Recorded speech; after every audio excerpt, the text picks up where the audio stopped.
আচ্ছা, এবার part two. এবার আইনের মূল বেয়ার অ্যাক্টে চলে যাচ্ছে আমরা। ধারা 1 থেকে 52 আলোচনা প্রথমে আছে। অধ্যায় 1-এ, প্রথম অধ্যায়ে ধারা 1 থেকে 5 সূচনা।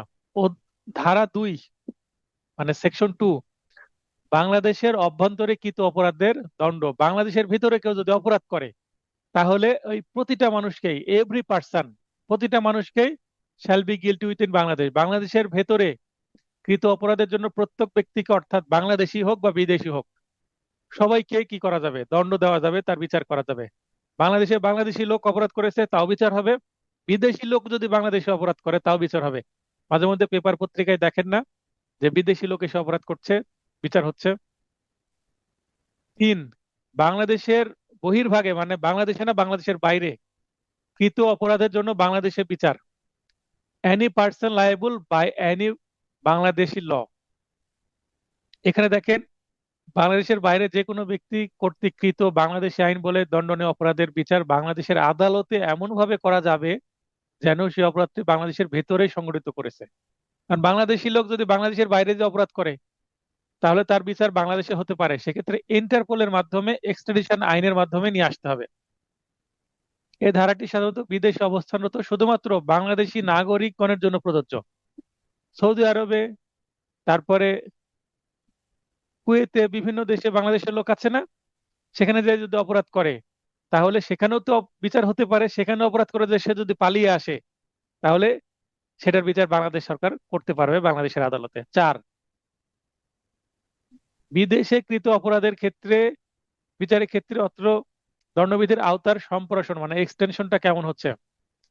Any citizen of Bangladesh or any person on any ship or craft registered in Bangladesh wherever it may B.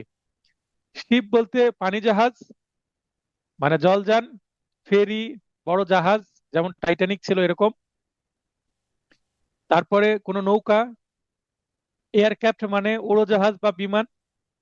তো বিমান বা উড়োজাহাজ, বাংলাদেশে রেজিস্টার করা কোনো বিমান, বাংলাদেশ বিমান, সেটা অন্য দেশে যাচ্ছে না, সেটা আকাশে উড়ন্ত অবস্থায় থাক বা অন্য দেশের কোনো বিমানবন্দরে ল্যান্ড করা অবস্থায় থাক, সেটার মধ্যে যদি অপরাধ হয়, সেটা বাংলাদেশের সীমানার বাইরে হলেও বাংলাদেশের ভিতরেই অপরাধ হয়েছে বলে ধরে নিতে হবে।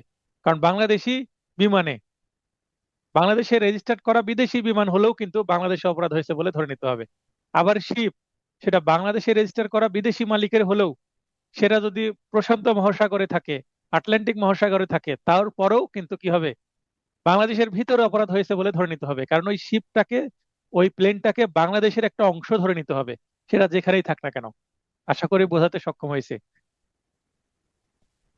বিদেশের যে কোনো স্থানে যে কোনো বাংলাদেশি নাগরিক কর্তৃক এবং বিদেশের সীমানায় অবস্থানরত বাংলাদেশি নিবন্ধনকৃত রেজিস্টার্ড কোনো জলযান ও বিমানে বাংলাদেশি বা বিদেশি নাগরিকের কৃত অপরাধের বিচার বাংলাদেশের আদালতে করা যাবে। এক্ষেত্রে অভিযুক্ত ব্যক্তিকে অবশ্যই বাংলাদেশে পাওয়া যেতে হবে। এখন সে বাংলাদেশে না থেকে পালিয়ে অন্য দেশে থাকলে তো আর করা যাচ্ছে না। এখানে কিছু উদাহরণ আছে। বাংলাদেশি নাগরিক এ, মানে নাগরিকের নাম এ, মনে করেন আবুল, উগান্ডায় একটি খুন করলো, তাহলে বাংলাদেশি ব্যক্তি আবুল উগান্ডায় একটা ব্যক্তিকে খুন করে ফেললো। উগান্ডা একটা দেশের নাম। বাংলাদেশের যেখানে তাকে পাওয়া যাবে সেখানে তার বিচার ও দণ্ড দেওয়া যাবে। সে এখন পালিয়ে যদি রাজশাহীতে এসে লুকিয়ে থাকে, তাহলে ওই আবুলকে রাজশাহীর আদালতে বিচার করা যাবে উগান্ডায় খুন করার অপরাধে। তার মানে তাকে ছাড় দেওয়া হবে না পালিয়ে আসলেও। অনেকটা মনে রাখবেন, মনে করেন যে একটা ছেলে বা মেয়ে স্কুলে কি করেছে, স্কুলে যে তার ক্লাসমেটকে মেরেছে, মেরে পালিয়ে এসে বাসায় চলে আসছে, অথবা খেলার মাঠে তার একটা বন্ধুকে মেরেছে, মেরে দৌড়ে বাসায় চলে আসছে। সে কি হয়েছে? তা আমি আজকে রফিককে মেরেছি। কেন? তা আমার সাথে খারাপ ব্যবহার করেছে, আমাকে মেরেছে, তাই আমিও মেরেছি। তো বাড়িতে আসলে কিছু অভিভাবক কি করে, যে মারামারি করে আসছে, ওই অভিভাবক ধরে আবার পিটায়।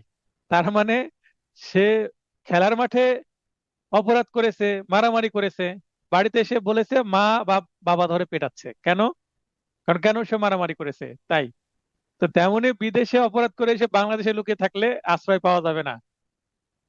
বাংলাদেশি সরকারে বাংলাদেশি সরকার কি করবে, তার বিচার করবে বাংলাদেশের আদালতে। উদাহরণগুলো দেখলে বুঝতে পারবেন। এবার এগুলো একটু জটিল বিষয় মনে হতে পারে, 2, 3, 4 মনে রাখার কিছু সচিত্র কৌশল দিয়ে দিছি। দেখেন এই পাশে ইন্ডিয়ার মানচিত্র, এখানে বাংলাদেশের, আর এখানে একটা বিমান, আর এখানে একটা কি শিপ। এবার একজনকে আমি লাইনে নিয়ে নিই। কাকে লাইনে নিব?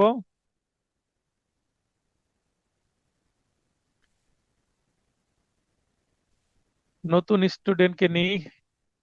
আচ্ছা, আতিক, আতিকুর রহমান, সম্ভব হলে লাইনে আসবেন যদি ঘুম না পাই। আসসালামু আলাইকুম। হ্যাঁ, ওয়ালাইকুম আসসালাম। আচ্ছা, আপনি দেখেন, আমি 3টা ধারা পড়ালাম, 2, 3, 4, বলা হচ্ছে বাংলাদেশের ভিতরে অপরাধ করুক না বাইরে অপরাধ করুক, তার বিচার বাংলাদেশে আদৌ করা যাবে কিনা, এই তো প্রশ্ন নাকি? জি। আমরা জানছি যে একটা লোকের বিচার বাংলাদেশে করা যাবে কিনা, সে লোকটা দেশি হতে পারে, বিদেশি হতে পারে। তো এই যে যতটুকু আমি গল্প পড়ালাম সেটা বইয়ের পড়া। জি। এবার আমি কি করব, সেটা আমার নোটের স্পেশাল একটা জিনিস আছে। এখানে একটা গ্রাফিক্স দিয়ে দিয়েছি। বি মানে বাংলাদেশি, এফ জি। মানে ফরেনার মানে বিদেশি। আর টিক চিহ্ন দিলে বিচার করা যাবে, আর ক্রস চিহ্ন মানে বিচার করা যাবে না। এতটুকু বোঝা গেল? জি। আমরা ভূগোলে মানচিত্র পড়িনি? মানচিত্রে কি থাকে? এরকম ঢেউ ঢেউ চিহ্ন থাকলে নদী, তারপর গাছের মতো থাকে, এটা মানে বন। তো এটা হচ্ছে, জি। দেখাই দিলাম সাংকেতিক টিক চিহ্ন। চিহ্ন, সাংকেতিক চিহ্ন। আচ্ছা আনোয়ার ভাই, আপনার হাত উত্তোলন করার তো দরকার নাই বারবার, আপনাকে লাইন স্যার আসার আমি সুযোগ একটা দিয়েছি, প্রশ্ন আপনি করতাম লাইনে স্যার। আসেন, প্রশ্ন করেন, সমস্যা নাই, কথা বলেন। স্যার, একটা লোক, বাংলাদেশি লোক উগান্ডায় গিয়ে হত্যা করলো, যে হ্যাঁ, উগান্ডা থেকে পালিয়ে এসে ইন্ডিয়া চলে গেল, ইন্ডিয়া আদালত কি তার বিচার করতে পারবে? ইন্ডিয়ার খেয়ে তো কাজ নাই যে বিচার করবে, পারবে না। এটার পারবে পরে। না, না? বরং আরো আশ্রয় দিবে, বরং কি করবে, আশ্রয় দিবে। কারণ ইন্ডিয়া এই এখানে তো থার্ড, কথা। থার্ড, এখানে থার্ড কান্ট্রি, তাই আশ্রয় দিবে, বুঝেননি? জি স্যার। এটা কমন সেন্সের বিষয়। আপনি ওই যে ছোটকালে মারামারি করছেন মাঠে, বাসায় আসছেন, মা বলছে তাড়াতাড়ি পালিয়ে মামার বাড়ি যাও, না হলে বাবা আসলে কিন্তু খবর আছে, মনে আছে? জি স্যার। তাহলে মামা, আপনি অপরাধ করে মামার বাড়ি গেলেও কিন্তু আদর যত্নেই থাকবেন। আমি কি বোঝাতে পারলাম? জি স্যার। মানে রাজনৈতিক বিষয়গুলো একটু টেকনিক্যালি বোঝালাম, যেন রাজনৈতিক আলোচনা না হয়। রাত প্রায় 11টা বেজে গেছে। জি স্যার। আচ্ছা আতিকুর রহমান ভাই, 2 ঘন্টা জি ক্লাস স্যার। শুরু করা হয়ে গেছে, খুব কি কষ্ট হচ্ছে? না স্যার, না, ভালোই লাগছে। আচ্ছা, প্রথম ভালো ক্লাস। লাগলে, ভালো লাগবে। অন্যরা হয়তো বা ঘুমাচ্ছে, কেউ মোবাইল ফোনে ভিডিও দেখছে, কিন্তু আপনি কি করছেন? ক্লাস করছেন, স্যার, মানে পড়া হচ্ছে তো। পুরাটাই শুনছি। জি স্যার। এবং এটার ফল আপনি পাবেন পরীক্ষায়। এই বলে আগ্রহ গেছে। ধরে রাখতে হবে, কোনো জায়গায় সমস্যা হলে প্রশ্ন করতে হবে। বাকিরা যারা প্রশ্ন করছেন না, যারা শুধুমাত্র নীরবে দেখেন বা ঘুমান, শুয়ে থেকে দেখছেন কিনা জানি না, একটু অ্যাক্টিভ হন, ঠিক আছে? তাহলে সাংকেতিক চিহ্ন বুঝতে পারলেন এবার? আতিকুর রহমান ভাই লক্ষ্য করেন, এবং আনোয়ার ভাই আপনি যে প্রশ্ন করলেন সেটার উত্তর আমি লজিক্যালি দিচ্ছি এবার, দেখেন। মুক্তারুল ভাই, আপনি এই চিত্রগুলো বোঝানোর পরে প্রশ্ন করবেন, লাইনে এসে থাকেন। আচ্ছা দেখেন, ইন্ডিয়ার মধ্যে কি লিখেছি, ধারা 4-এ কি বলা হচ্ছে, বি, বি মানে কি, বাংলাদেশি। বি মানে কি, বাংলাদেশি। বাংলাদেশি। বাংলাদেশ। এখন আচ্ছা, আমি ধারা 4 না বুঝে আগে ধারা 2-এ যাই। ধারা 2, ধারা 2-এ বলা হচ্ছে বাংলাদেশের ভেতরে, ধারা 2 বাংলাদেশের ভেতরে আঁকাইনি আমি। বাংলাদেশের ভেতরে যদি বি মানে বাংলাদেশি হয়, অপরাধ করেছে, তাহলে তার বিচার করা যাবে। টিক চিহ্ন মানে বিচার করা যাবে। এফ মানে ফরেনার, ফরেনার মনে করেন মিস্টার ডেভিড বাংলাদেশে এসে অপরাধ করলো, তার বিচার করা যাবে। সিলেটে অপরাধ করছে, দেখেন সিলেটে অপরাধ করছে, সিলেটে বিচার করা যাবে, যে এখানে করবে সেখানেই। তাহলে 2 ধারা সম্পর্কে আমরা বলতে গেলাম যে দেশি হোক বিদেশি হোক, বাংলাদেশের ভিতর অপরাধ করেছো তুমি ধরা খাবেই, ঠিক আছে? আচ্ছা, এরপরে আমরা জি। কোনটা পড়বো? 3 ধারা, ধারা 3, ধারা 3 দেখেন, এ ধারা 3টা কোথায়, বাংলাদেশের ভিতরে না ইন্ডিয়ার ভিতরে? ধারা 3 আমি ইন্ডিয়া। আঁকিয়েছি কোথায়, বাংলাদেশেও না, ইন্ডিয়াতেও না, এটা বাংলাদেশের বাইরে। 3 ধারা কি বাংলাদেশের বাইরে, এটা বাংলাদেশের মানচিত্রের বাইরে আঁকাইনি 3 ধারা। জি স্যার। মায়ানমার।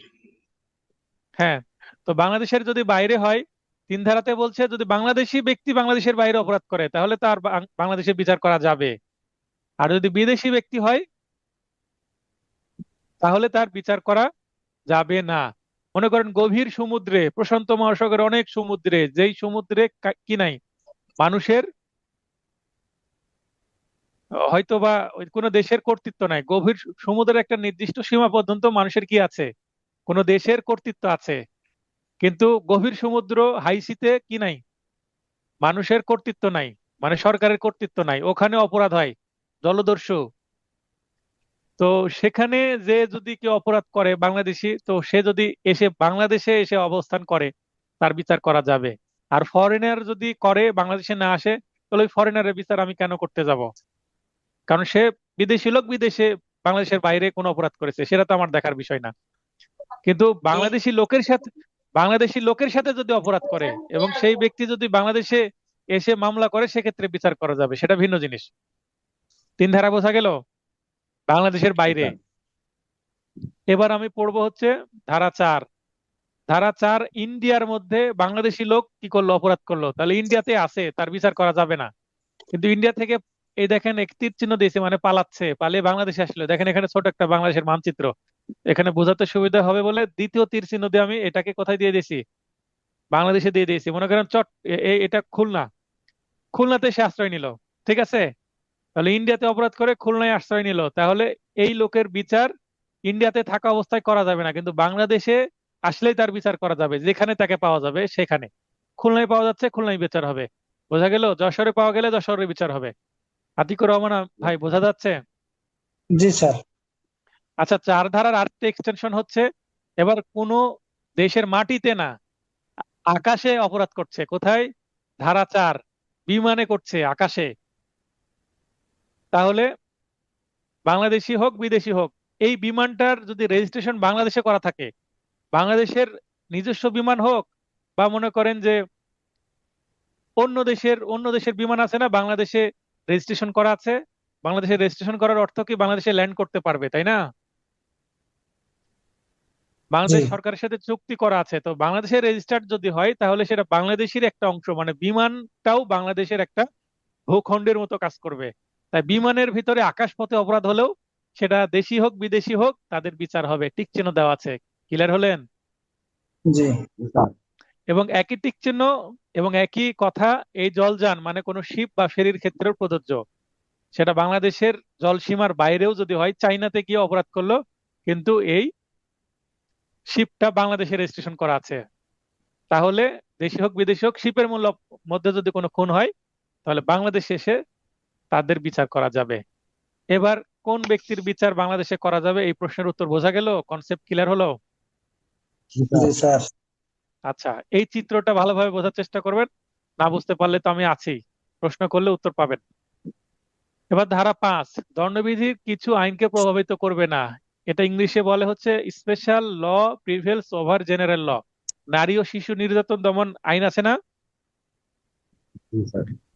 এই আইনটাকে স্পেশাল ল বলে, যৌতুক আইন স্পেশাল ল। তো নারী শিশু আইন যেটা, এই নারী শিশু আইনের আপনার 9 ধারায় রেপ সম্পর্কে বলা আছে, রেপের সংজ্ঞা দেওয়া আছে, তারপরে রেপের সাজার বিধান আছে। আবার দণ্ডবিধির 375-এ, পেনাল কোডে 375-এ রেপের সংজ্ঞা দেওয়া আছে, 376-এ আছে কি, রেপের সাজা। এখন যদি রেপ সংঘটিত হয়, পেনাল কোডে মামলা হবে না নারী শিশু নির্যাতন দমন আইনে মামলা হবে? নারী শিশু। নারী শিশুতে হবে, কারণ নারী শিশু কি স্পেশাল ল, কারণ ওটার জন্য আলাদাভাবে নারী এবং শিশুর প্রতি অপরাধ করেছেন, তখন কি হবে, ওই আইনে মামলা হবে, পেনাল কোডে মামলা হবে না, কারণ এই বিষয়টা নিয়ে আলাদা স্পেশাল ল হয়ে গেছে। ক্লিয়ার হলো? জি স্যার।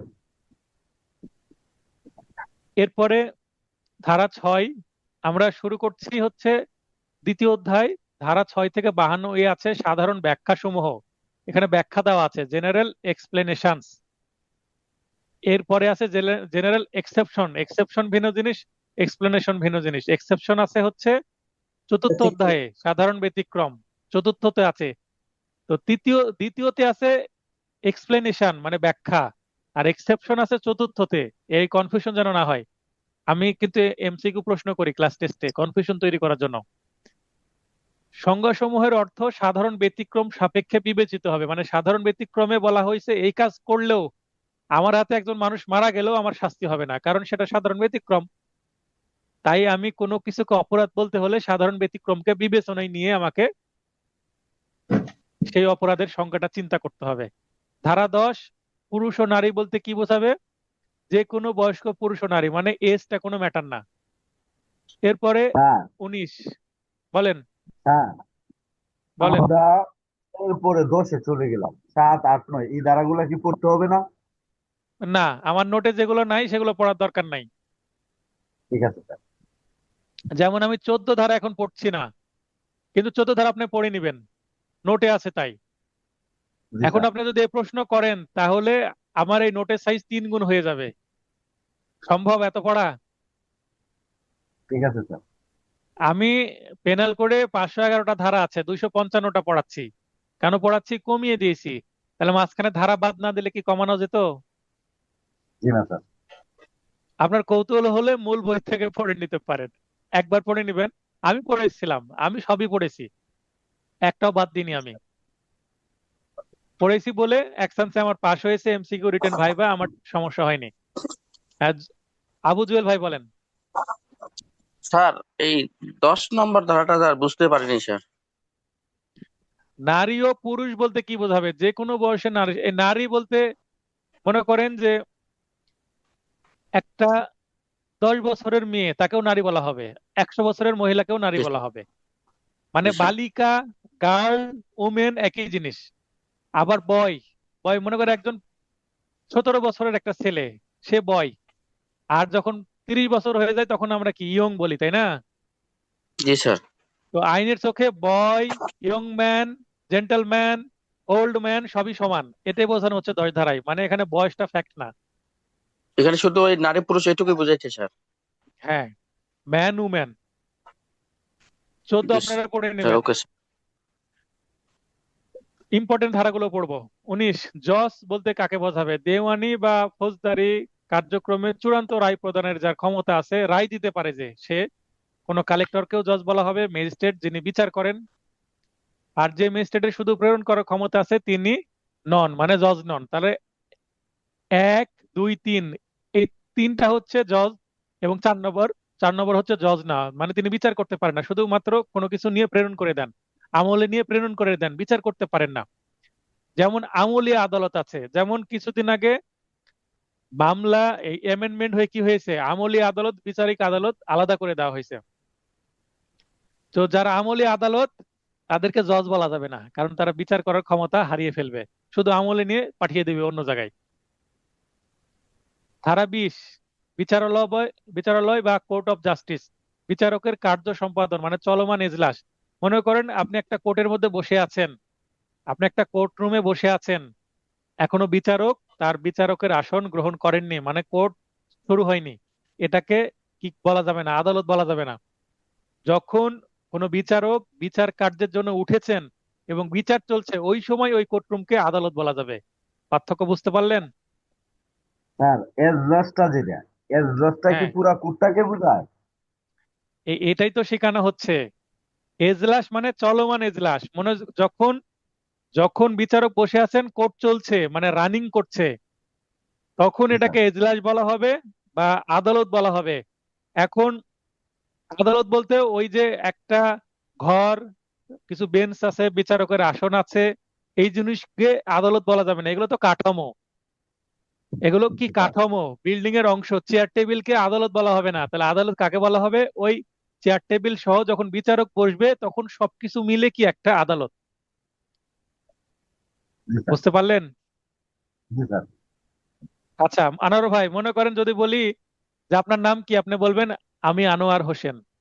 তখন আমি জি আপনাকে স্যার। আপনার নাকে যদি পয়েন্ট করে দেখাই, মনে করেন আপনি আমার সামনে আছেন, আপনার নাক দেখিয়ে দিয়ে বললাম এটা কি, তখন কি বলবেন? এটা আমার নাক। কি বলবেন?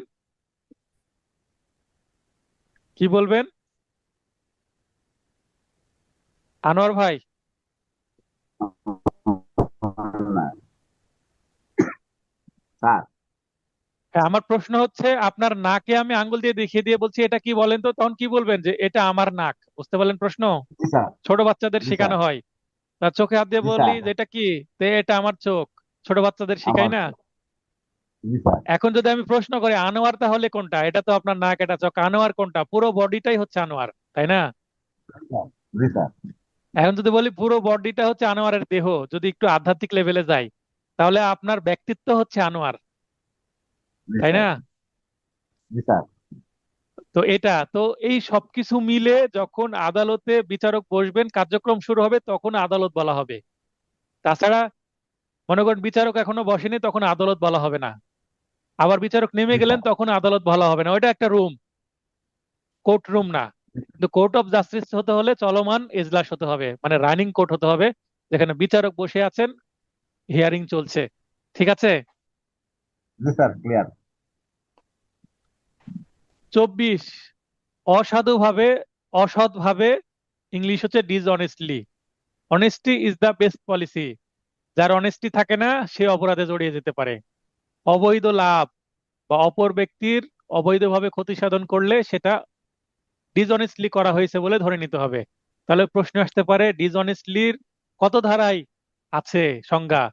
ধারা 24, ধারাভিত্তিক প্রশ্ন আসতে পারে না? জি অসাধু স্যার। মানে অসৎ ভাবে। 29 ধারা দলিলের সংজ্ঞা দেওয়া আছে। দলিল বলতে কি বোঝাবে? কাগজ দলিল নয়। যদি আমি একটা সাদা কাগজ দেখাই আপনাকে, হ্যাঁ, একটা সাদা যদি কাগজ দেখাই, মনে করেন একটা একটা সাদা কাগজ, এটা কোনো দলিল না।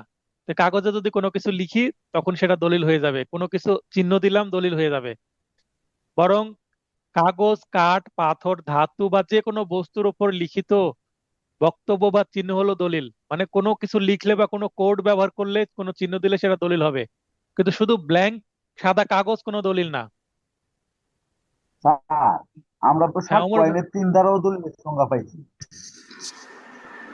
হ্যাঁ, একই বিষয় অন্য আইনেও থাকতে পারে, কোনো সমস্যা নাই। 7 কয়েনের 3 ধারাই তো দলিলের সংজ্ঞা পাইছি স্যার। হ্যাঁ, সাক্ষ্য আইনের 3 ধারাতেও আছে দলিল। জি স্যার। স্যার হ্যাঁ। স্যার, ভিডিও, বলেন। ব্যঙ্গচিত্র একটি দলিল স্যার, আসলে ব্যঙ্গচিত্রটা দলিল হয় কিভাবে স্যার? আচ্ছা, ব্যঙ্গচিত্র কোন ভি- দলিল নয়। ভিডিও ক্যাসেট, সিডি, চিপ সবই দলিল। তারপরে গাছ, গরু, মহিষের গায়ে দেওয়া নম্বরও দলিল। নকল বা জাল দলিল দলিল নয়। আপনি প্রশ্ন করেছেন ব্যঙ্গচিত্র দলিল, এটা আমরা সাক্ষ্য আইনের 3 ধারায় পাবো। একটু আগে থেকে বলে দিই। এখানে বলা হচ্ছে কোনো কাগজ পাথরের উপর চিহ্ন হলো দলিল। ভাই, একটা কাগজের উপরে আমি জাস্ট একটা চিহ্ন এঁকে দিলাম, একটা কাগজ, কাগজের উপর আমি একটা গোল্লা দিয়ে দিলাম। কি দিয়ে দিলাম? একটা গোল্লা আঁকে দিলাম, চিহ্ন। তাহলে এটা একটা কি হয়ে গেল? দলিল। তাহলে একটা যদি গোল চিহ্ন দিয়ে বা একটা দাগ দিয়ে যদি দলিল হয়ে যায়, তাহলে ব্যঙ্গচিত্রের মধ্যে তো কতই দাগ না থাকে, ব্যঙ্গচিত্রের তো অর্থ আছে, একটা অর্থ আছে না? স্যার, কে প্রশ্ন করেছিলেন ব্যঙ্গচিত্র বিষয়ে? কার্টুন? জি বুঝতে পারলেন? জি স্যার। আচ্ছা, প্রশ্ন করলে যখন প্রশ্নের উত্তর দেবো, বুঝতে পারলে রেসপন্স করবেন, না হলে সমস্যা হবে।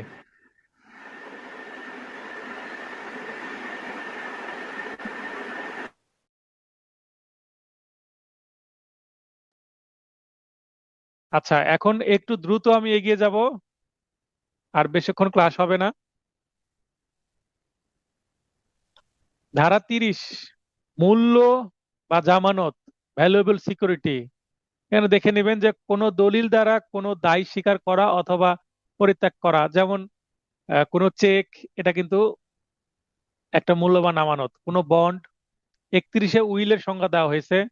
33-এ কার্য বা কার্য বিচ্যুতি বা বিরতি, অ্যাক্ট অর ওমিশন, মানে কোনো কাজ করা, সেটা একক কাজ হতে পারে বা কোনো কার্যের শ্রেণী হতে পারে। একটা কাজ বা 2, 3, 4, 5টা কাজ হতে পারে, একই বিষয়। আর একক বিচ্যুতি মানে একটা কাজ আমি করলাম না, একটা কাজ থেকে বিরতি থাকাও যায়, 10টা কাজ থেকে বিরতি থাকাও একই কথা। তাই সমান চিহ্ন দিয়ে দিয়েছি আমি। ধারা 34 থেকে 38, এখানে যৌথ দায় বা জয়েন্ট লাইবিলিটি সম্পর্কে বলা হয়েছে। মানে একের দোষে 10-এর শাস্তি। কি? একের দোষে 10-এর শাস্তি। ধারা 34, অভিন্ন অভিপ্রায়, সাধারণ অভিপ্রায়, ইংরেজিতে বলে কমন ইন্টেনশন। অভিন্ন অভিপ্রায় বা সাধারণ অভিপ্রায় পূরণকল্পে ন্যূনতম 2 বা ততোধিক ব্যক্তি কর্তৃক কৃত অপরাধ কি হবে? কমন ইন্টেনশনে করা অপরাধ বলা হবে। পূর্ব পরিকল্পনা আবশ্যক, যা দীর্ঘদিন পূর্বে বা ঘটনাস্থলে তাৎক্ষণিকভাবে সৃষ্টি হতে পারে। অপরাধে সকলের সক্রিয় অংশগ্রহণ মানে অ্যাক্টিভ পার্ট প্লে আবশ্যক। সকলের দায় বা যৌথ দায়, জয়েন্ট লাইবিলিটি সমান হবে। মনে করেন 10 জন মিলে একটা কাজ করতে গেছে, 2-3 জন মিলে একটা কাজ করতে গেছে। একজন যদি খুন করে, তাহলে আমরা ওই 302 ধারার সাথে 34 ধারা যুক্ত করে দিই। 34 ধারা মানে সবাই সমদোষে দোষী, কারণ সবাই খুন করার উদ্দেশ্যে গেছে। একজন হয়তো বা চাকু মেরেছে বা পিস্তল দিয়ে গুলি করেছে, মারা গেছে একজন ব্যক্তি, কিন্তু সেখানে যতজন উপস্থিত ছিল অপরাধী দলে, এক ভাই বলছিলেন হচ্ছে সহযোগী, মানে অ্যাকমপ্লিস। তো অ্যাকমপ্লিস হিসাবে সবাই কি জয়েন্ট লাইবিলিটি হবে, একের দোষে 10-এর শাস্তি হবে। রাজুয়েল ভাই, স্যার 34 থেকে 38, স্যার এটা কি নতুন নোটে আছেন নাকি স্যার? আপনার নোটেও আছে। আপনার 21 ধারায় যান। জি স্যার, জি স্যার, পাইছি স্যার। মাঝখানে কোর্সের আচ্ছা আছে তো স্যার। আচ্ছা, ঠিক আছে, এই যে আপনার, ওকে স্যার। আমি যখন পড়াচ্ছি সব সময় কি দেখবেন, পেজ নাম্বার লক্ষ্য করবেন, আপনার পেজ নাম্বারে চলে যাবেন। এই কারণে তো আমি পেজ নাম্বারের জন্য 8টা সূচিপত্র দিয়েছি খুঁজে পাওয়ার জন্য।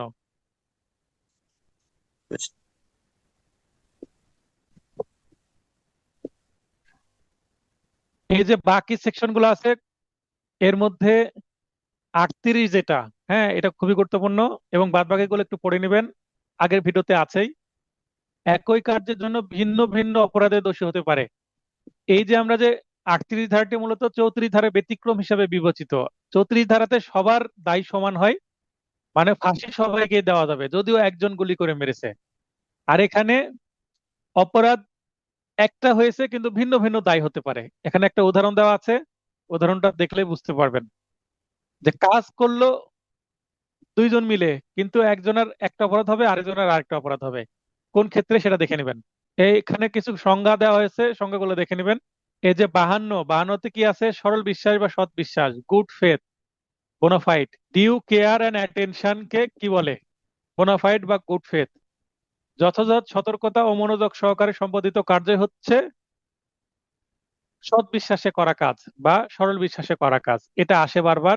52 আশ্রয় বা হারবর। তাহলে হারবর বা আশ্রয় দ্বারা কি বোঝানো হচ্ছে? আমরা সাধারণ অর্থে আশ্রয় বলতে কাউকে বসবাসের জায়গা দেওয়া, ঘুমানোর জায়গা দেয় এটা মনে করি, কিন্তু পেনাল কোডের 52 ধারা মতে হারবর বা আশ্রয় বলতে আরো বেশি কিছুই বোঝায়। যেমন বসবাসের স্থান, খাদ্য, পানীয়, অর্থ, পোশাক, অস্ত্র, বিস্ফোরক, পরিবহন ইত্যাদি প্রদান বা গ্রেপ্তার এড়াতে সহযোগিতা করা। কোনো অপরাধের জন্য কেউ যদি প্রস্তুতি নেয় এবং প্রস্তুতি নেওয়ার জন্য কোনো গ্রুপ বা কোনো গ্যাং এক এলাকা থেকে অন্য এলাকায় এসে যদি অপরাধ করতে চায়, তাহলে সে এলাকাতে তাদেরকে থাকতে হবে। তাদেরকে খাদ্য পানীয় কেউ যদি সরবরাহ করে, তাহলে সেটাও কি হবে? আশ্রয় হবে। কোনো পরিবহন করে যদি নিয়ে আসে, সেটাও আশ্রয় হবে। আবার একজন পলাতক আসামি, ওয়ারেন্ট যার উপরে আছে, যাকে পুলিশ পেলেই ধরবে, এরকম আসামি এক জায়গায় এসে আপনার কাছে থাকার জন্য সহযোগিতা দিচ্ছেন, চাচ্ছে। এখন তাকে আপনি মোটরসাইকেল, বাস, ট্রেন কোনো ভাবে যদি কোনো পরিবহনের মাধ্যমে এক জায়গা থেকে অন্য জায়গায় যেতে সহযোগিতা করেন, বা কোনো জায়গায় থাকতে সহযোগিতা করেন, তাকে একটু পানি দিয়ে, খাদ্য দিয়ে বা কোনো টাকা দিয়েও যদি হেল্প করেন, আপনি থাকতে দিলেন না, ভাই আমি আমার বাসায় থাকতে দেবো না, সম্ভব না, নাও এই 10,000 টাকা আছে আমার কাছে, এই টাকা নিয়ে তুমি যেখানে খুশি যাও। এই যে আপনি 1 টাকা 2 টাকা বা যেই টাকা দিয়ে হেল্প করেন না কেন, এটাও কিন্তু কি হবে? এই যে লিখে আছে অর্থ, ইংরেজি হচ্ছে মানি। আপনি মানি, ফুড, শেল্টার যাই কিছু দেন না কেন, এটা কি হবে? আশ্রয় হবে। এবং এই আশ্রয় দেওয়া কি অপরাধ? তবে স্বামী স্ত্রী পরস্পরকে আশ্রয় প্রদান করলে তা অপরাধ হবে না। তার মানে স্বামী অপরাধ করে এসে স্ত্রীর কাছে এই ধরনের আশ্রয় চাইলে অপরাধ হবে না, আবার স্ত্রী অপরাধ করে আসে স্বামীর কাছে আশ্রয় চাইলেও সেটা অপরাধ হবে না। অর্থাৎ এই ধারা স্বামী স্ত্রী ক্ষেত্রে প্রযোজ্য নয়। কোনো সন্তান যদি তার মায়ের কাছে আশ্রয় চায়, এবং কোনো অপরাধী সন্তানকে মা আশ্রয় দিলেও কিন্তু মায়ের অপরাধ হবে। তার মানে স্বামী স্ত্রীর ক্ষেত্রে শুধু প্রযোজ্য করা হয়েছে, আশ্রয় দেওয়া যাবে, যতই অপরাধ করুক স্বামী বা স্ত্রীকে বাঁচাতে হবে, না হলে তো সংসার টিকবে না। আচ্ছা, আমরা 1 থেকে 52 মানে মানে এক থেকে প্রথমে কয়েকটি ধারা পড়েছি, তারপরে 5 থেকে 52 এ পর্যন্ত যে ধারাগুলো পড়লাম এগুলো হচ্ছে যে মানে দ্বিতীয় অধ্যায়ের বিষয়বস্তু, জেনারেল এক্সপ্লেনেশন বা সাধারণ ব্যাখ্যা। তো ব্যাখ্যাগুলো জেনে নিলাম, মানে ছোট ছোট বিষয়। অনেকটা আমরা যখন গল্প পড়ি, সাহিত্য, কবিতা, সেখানে বাংলা বইয়ে কি থাকে, শব্দ অর্থ, অনেকটা শব্দ অর্থের মতো এগুলো, যে এই জিনিসগুলো আমাদের জানতে হবে পেনাল কোড বুঝতে হলে। শব্দের অর্থ যদি আমরা না বুঝি তাহলে কিন্তু পেনাল কোড বোঝা যাবে না। আশা করি এই বিষয়গুলো বুঝতে পেরেছেন গত ক্লাসের এবং আজকের ক্লাস সহ। আচ্ছা, শেখ রহমতুল্লাহ, মাইক অন করার সুযোগ দিয়েছি আপনাকে, দেখেন আপনার মাইকটি একটাচে টাচ করে আপনি অন করতে পারবেন, নিচের দিকে বাম দিকে আছে, জাস্ট ওয়ান টাচ, তাহলেই দেখেন লিখা আছে, হ্যাঁ আনমিউট, হ্যাঁ মাইক অন হয়েছে, কথা বলেন ভাই। সালাম আলাইকুম। হ্যাঁ, ওয়ালাইকুম আসসালাম। তাহলে আমরা 52 এ ধারা এবং এর আগের ক্লাসগুলো আপনাকে ভিডিও দিয়ে দেওয়া হবে ক্লাস শেষে, ঠিক আছে? জি গ্রুপের স্যার। প্রতিটা প্রতিটা ক্লাসের ভিডিও গ্রুপে সিরিয়ালে দিয়ে দেওয়া হয়, ঠিক আছে? তো এটা জি বোঝা স্যার। গেছে তো, 52 এ বুঝতে পেরেছেন আপনি? জি স্যার। আচ্ছা। আচ্ছা, এখানে যেহেতু আমরা শব্দার্থের মতো পড়ছি, যেমন এর আগে 52 ধারায় আমরা সরল বিশ্বাস, সৎ বিশ্বাস বা গুড ফেথ এগুলো পড়েছি, গত ক্লাসের ভিডিও পাবেন আপনি। যথাযথ সতর্কতা ও মনোযোগ সহকারে সম্পাদিত কাজ সরল বিশ্বাসে করা হয়েছে বলে ধরে নিতে হবে। মানে আমি একটা কাজ করলাম, সতর্ক ছিলাম না, অ্যাক্সিডেন্ট হয়ে গেল, এটা এখানে সরল বিশ্বাস না। আমি সতর্ক ছিলাম, মনোযোগী ছিলাম, তারপরও অ্যাক্সিডেন্ট হয়ে গেছে, তখন সরল বিশ্বাসের সুবিধা নেওয়া যাবে। এই হচ্ছে বিষয়।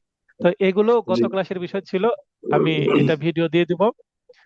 তো আজকে 52 থেকে শুরু হচ্ছে। আর এই নোটে ব্যবহৃত সংকেত ও তার অর্থ কিছু দেওয়া আছে, মানে নোটের ভাষাকে সংক্ষিপ্ত করার কারণে কিছু সংকেত ব্যবহার করা হয়েছে। যেমন এখানে একটা দেখেন, স্যান টাইমার। তো এই যে চিহ্নটা আপনাদের নোটে আছে, দেখেন যে আমি নোটের এই মুহূর্তে আছি 23 পৃষ্ঠায়। তো এই স্যান টাইমারের ভিতরে বালু থাকে, আগেকার যুগে এটা কি সময় বোঝাতো, সময় পরিমাপে ব্যবহার করতো। যখন যেখানে এই সাইন টাইমারের চিহ্ন থাকবে, এটা দ্বারা আমি কি বুঝবো, দণ্ড বা শাস্তি বা সাজা। মানে এই চিহ্ন দেখলে বুঝবেন যে হ্যাঁ, এখানে সাজার পরিমাণ উল্লেখ করা আছে। একটা টেকনিক্যালি নোটটাকে ভাষাগতভাবে ছোট করার জন্য করেছি। তাহলে এটা পানিশমেন্ট বোঝাবে। আর যদি আর যদি এই যে এখানে দিয়েছি হচ্ছে অবলিক চিহ্ন, এটা হচ্ছে অথবা বা অর, তারপরে প্লাস চিহ্ন থাকলে এবং বা তদুপরি বা অধিকন্তু, ইংরেজি হচ্ছে অ্যান্ড শ্যাল বি অলসো। এগুলো কিভাবে ব্যবহৃত হচ্ছে একটু পরে আমরা দেখব। দন্তস্ব যদি ব্যবহার করি, মানে সশ্রমের সংক্ষিপ্ত দন্তস্ব, স থাকলে বুঝবেন সশ্রম। ইংরেজি হচ্ছে rigorous, that is with hard labour. আর বি মানে বিনাশ্রম কারাদণ্ড, যেখানে সাজার পরিমাণের পরে বি লেখা থাকবে বুঝবেন এটা বিনাশ্রম। ইংরেজি হচ্ছে সিম্পল এমপ্রাইজনমেন্ট। আর যদি স অবলিক বি এভাবে থাকে তাহলে সশ্রম অথবা বিনাশ্রম যে কোনোটা দিতে পারে বিচারক, বিচারকের ইচ্ছা তখন। আর যদি ধারাতে উল্লেখ থাকে সশ্রম, বিচারক চাইলে বিনাশ্রম দিতে পারবে না, কারণ আইনেই বলে দেওয়া আছে। যদি আইনে স অবলিক বি থাকে, সশ্রম অথবা বিনাশ্রম, যে কোনো বর্ণনার, বইয়ের ভাষা হচ্ছে যে কোনো বর্ণনার, বর্ণনা বলতে এখানে কারাদণ্ডের প্রকৃতিকে বোঝায়, সেটা সশ্রম হতে পারে, বিনাশ্রম হতে পারে। ইংরেজি হচ্ছে আইদার ডেসক্রিপশন। আইদার ডেসক্রিপশন বলছে, বলতে বোঝায় আইদার রিগোরাস অর সিম্পল। এতটুকু বোঝা গেল? আচ্ছা, আবু জুয়েল লাইনে আসবেন। আবু জুয়েল ভাই,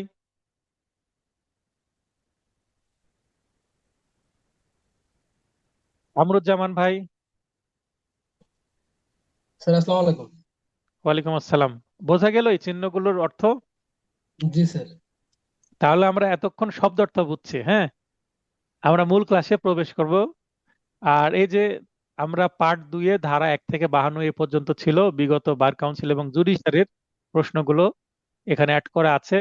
তবে গত 1 তারিখে মানে 1 নভেম্বরে জুডিশিয়ারির 25তম, মানে 25 সালের জুডিশিয়ারির পরীক্ষা হয়ে গেছে, 18তম জুডিশিয়ারি 25 সালের যে পরীক্ষাটা হয়ে গেছে, সেখান থেকে কিছু প্রশ্ন আমার মানে নতুন এডিশনে যুক্ত হবে। অর্থাৎ এখন যারা ভর্তি হবেন, এই আজকে হচ্ছে 3/11/2025, 3/11/2025 বা 3 নভেম্বর 2025 পরে যারা ভর্তি হবেন তারা কিন্তু নতুন এডিশনের নোট পাবেন। নতুন এডিশনে জুডিশিয়ারির 25 সালেরও কিছু প্রশ্ন যুক্ত হবে। আর যারা আগে থেকে নোট পেয়েছেন আছে তাদেরকে আমি ওই ওই অংশটুকু কি করে দিব, পিডিএফ করে দিব ওই প্রশ্নগুলো। অথবা আপনারা জি ক্লাস স্যার। টেস্টের মধ্যেও পাবেন। যেমন আমি যখন ক্লাস টেস্ট নিব, মডেল টেস্ট নিব, জুডিশিয়ারি 25 সালের সকল প্রশ্ন তো আপনাদেরকে পড়াবো, দু একটা তো কমন চলেই আসতে পারে, তাই না? জি স্যার। হ্যাঁ। আপনার ওখানে নয়েজ হচ্ছে ভাই। আচ্ছা, আবু জুয়েলের ভাইয়ের ওখানে নয়েজ হচ্ছে, আপনাকে মিউট করে দিলাম। কামরুজ্জামান ভাই লাইনে থাকেন। আপনারা এমসিকিউ প্রশ্ন পড়ে নেবেন। আপনারা যদি এমসিকিউ প্রশ্ন পড়তে যে কোনো জায়গায় প্রবলেম হয় আমাকে বলবেন, স্যার এই প্রশ্নটা আমি বুঝিনি, এত পৃষ্ঠার এত নম্বর এমসিকিউ, আমি বুঝিয়ে দেব। আমি ফাউন্ডেশন ক্লাসে এমসিকিউ পড়াই না, আমি পড়াচ্ছি আইন আদালত বা এমসিকিউ ফাউন্ডেশন নোট। ফাউন্ডেশন নোটের কাজ হচ্ছে সেকশন বুঝিয়ে দেওয়া, সেকশনের মূল বক্তব্য বুঝিয়ে দেওয়া এবং কিভাবে প্রশ্ন আসতে পারে সেটা ধারণাটা আপনারা এই এমসিকিউ অংশটুকুতে নিবেন। বিগত সালে সকল এমসিকিউ এখানে আছে। আচ্ছা, তাহলে আমি এমসিকিউ কি কখনোই পড়াবো না? হ্যাঁ, পড়াবো। রিভিশন যখন ক্লাস হবে, ফাইনাল টাচ নোট পড়াবো। ফাইনাল টাচ যখন ব্যাচ শুরু হবে ওই সময় আমি কিন্তু এমসিকিউ পড়াবো। এগুলো আমি বুঝিয়ে দেবো যে এই এমসিকিউ প্রশ্ন কিভাবে পড়তে হয় দ্রুত, কিভাবে অপশনগুলো দ্রুত পড়তে হয়, কিভাবে 1 ঘন্টায় 100টা প্রশ্নের উত্তর কাভার করা যায়। আমি 100টা প্রশ্নের উত্তর করব না 80টা প্রশ্নের উত্তর করব, প্রশ্নের মান কেমন হলে কয়টা উত্তর করতে হবে, এগুলো সবই বোঝাবো। কখন? ওই রিভিশন ক্লাস বা যখন মডেল টেস্ট শুরু হবে, যেটাকে ফাইনাল টাচ গ্রুপ আমি এবার দিব, ফাইনাল টাচ কোর্স যখন চালু হবে শেষের দিকে।